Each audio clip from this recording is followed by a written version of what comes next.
Welcome to the show, CRE Insight. I am so excited to have my good friend Andrew Bermudez here from Digsy Inc. Andrew, welcome to the show.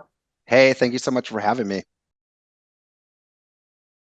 So, former commercial real estate broker at Lee and Associates. I was a partner there for 13 years. My dirty secret is the fact that I was a self-taught programmer, and I was able to create, landing pages. And I was one of the first guys that created email marketing for commercial real estate with Oh, images wow. embedded. Most people weren't doing HTML email back then. And that got me promoted to be partner by the age of 23, 24. A lot of my clients were they had sold their companies, become venture capitalists or angel investors. And they're like, hey, dude, you're just a tech guy that knows commercicial real estate. You should probably start something. And they bugged me about that for a decade, I guess. And I finally, decided to make the leap and haven't looked back ever since.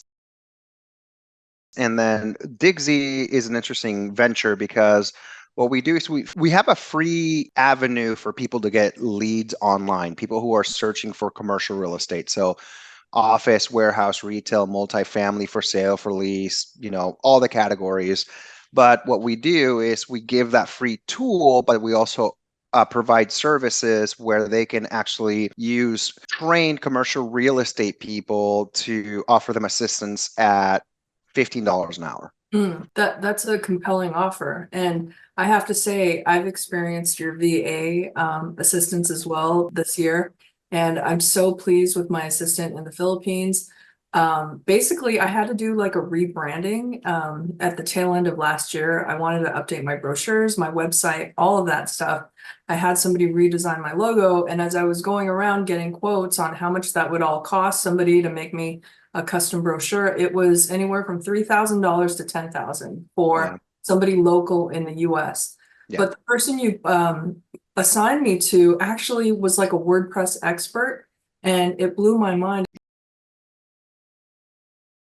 When I was in associates before I left, you could hire somebody for 60, 70, maybe $75,000 to do marketing and graphics. Well, and for a company or a team to hire somebody, it's actually right now they're trying to hire the same prices that we were maybe a decade ago, but they can't Yeah. get them. It like the average thing. I just talked to a client of ours who's expanding their account with us, and he was telling me that they hired somebody for 100 grand. Benefits and payroll taxes were 25% on top of that, so that was 125 grand, and they had to let them go. It's rough. I mean, it's really interesting what the internet has done to be able to kind of connect us all across the world.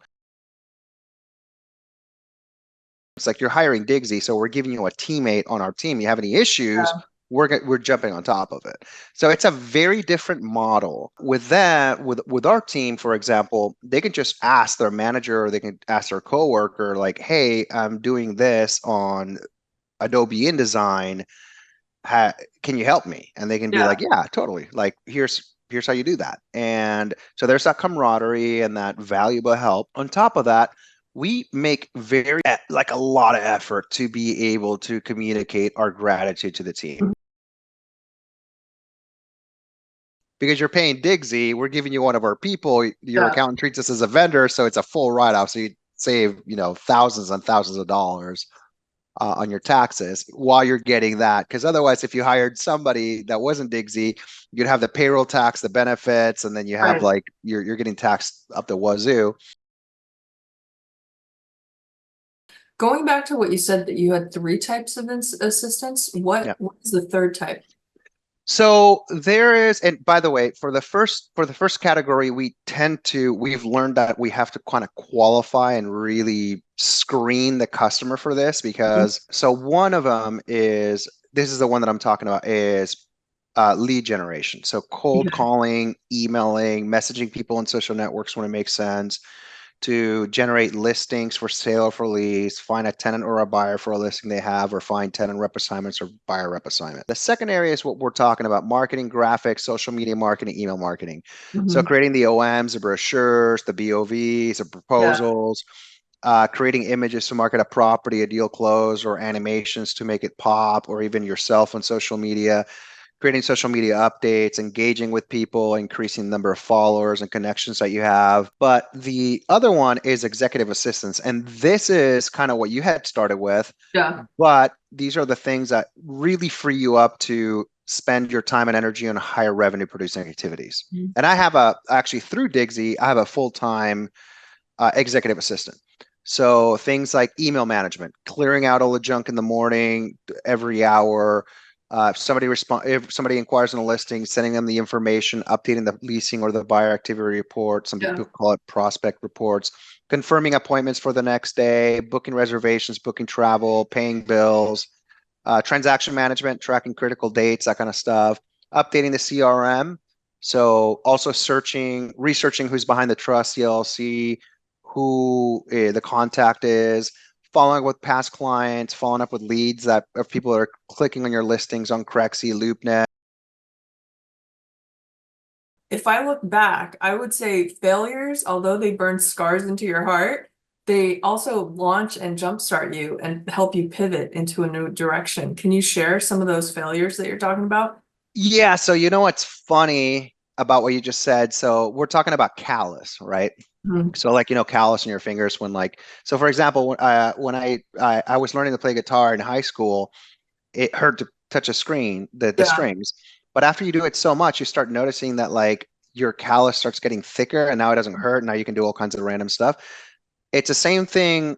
Failure is nothing more than trying different things to succeed, Mm. right? So like imagine if, nobody ever like continue to mess around with a petri dish and trying to test stuff and then all of a sudden like realizing like, hey, I'm trying to test for this other thing, but like this bacteria thing or like this little disease thing is like repelling away from would never Yeah. discover penicillin. And a lot of those experiences develop scar tissue, but scar tissue is the equivalent of developing muscle. So, the more you tear the muscle, the more you fail. So, one thing that I always say is like, it's nothing more than like playing a video game, Mm. right? Nobody that plays Mario Brothers for the first time, I'm dating myself because obviously I'm 43. I mean, these games came out in the mid 80s, but there's nobody wins the first stage. Mhm. Everybody dies. And they Yeah. die multiple times. So they keep trying and they keep trying and they keep trying and they get better and they go to the next stage and they fail. If Mm. I'm the maker of the game, I kind of want you to fail because that means that you'll play my game longer. I'll keep you engaged and you'll think like the money's worth it as long as the game Right. is fun. And that's what makes it interesting. If everything is smooth sailing, it's actually quite a boring life and it's Hmm. not challenging and you don't learn anything, you know? Yeah, that's the thing is like, I think we can't generalize for all human beings, but I would say that nobody wants to sit still. One, I've always been nice and always been, demanded a lot out of me. But I think when I first started in commercial real estate, I had my assistant and we hired people. I think I always expected people to be as driven as I am, Mhm. which is okay. I didn't learn in those early days that everybody operates differently. I also was never very empathetic in how to create like an environment where people want to help you on the CEO and founder side, like you can say the nicest thing, but you said it over text and people read it wrong, you know. Yeah. Those are kind of things like that. Also, my vocabulary back then, I was pretty straightforward. Like I just wouldn't sure. I just never had I'd be like, hey, not good. Fix. That's not what people want to hear. Oh my gosh. Yeah. I mean, even now working with my editor and my virtual assistant, sometimes I have to stop myself because maybe it sounds like a stern rebuke, but for me, it's talking just blunt, simple terms just to get to the point. I've been told in the past I need to be more floral, more flowery.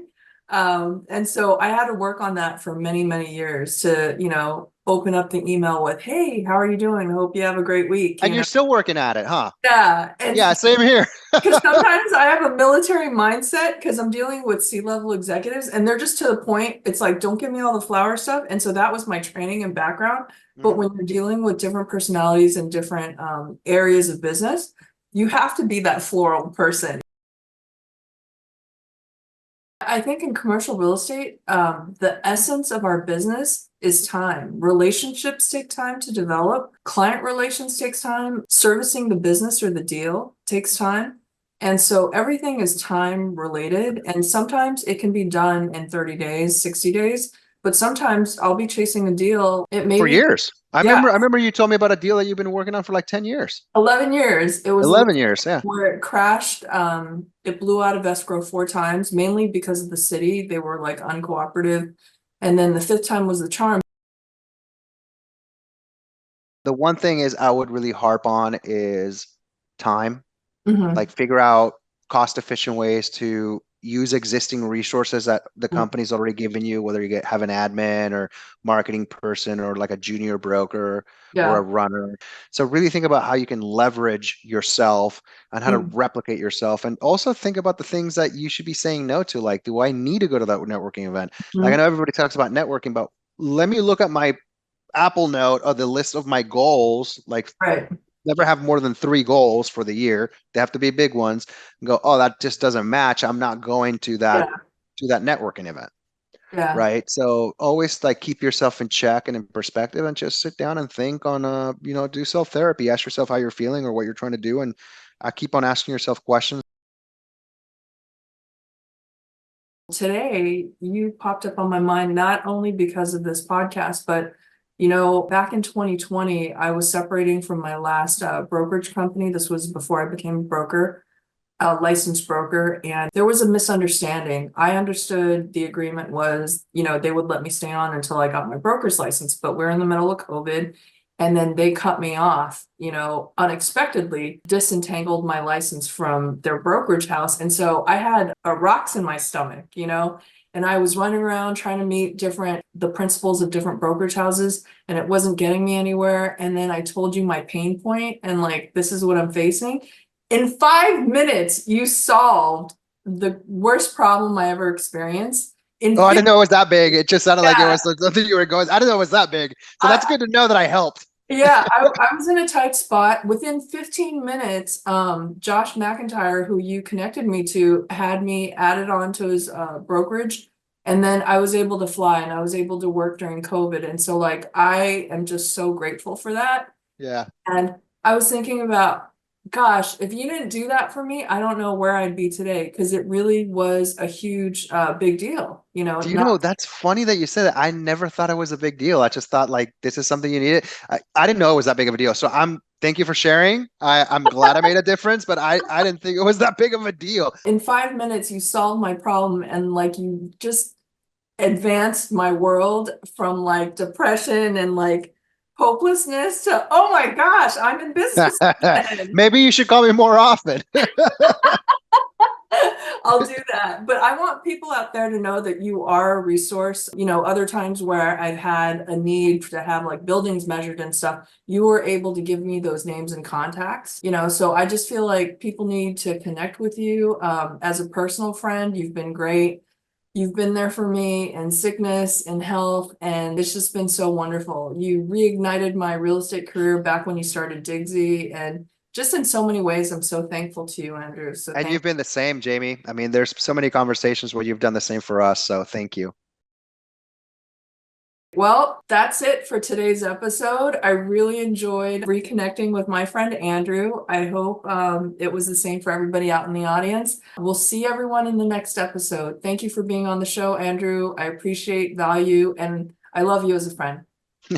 Thank you so much. The feeling's mutual. Great. Thanks, Andrew.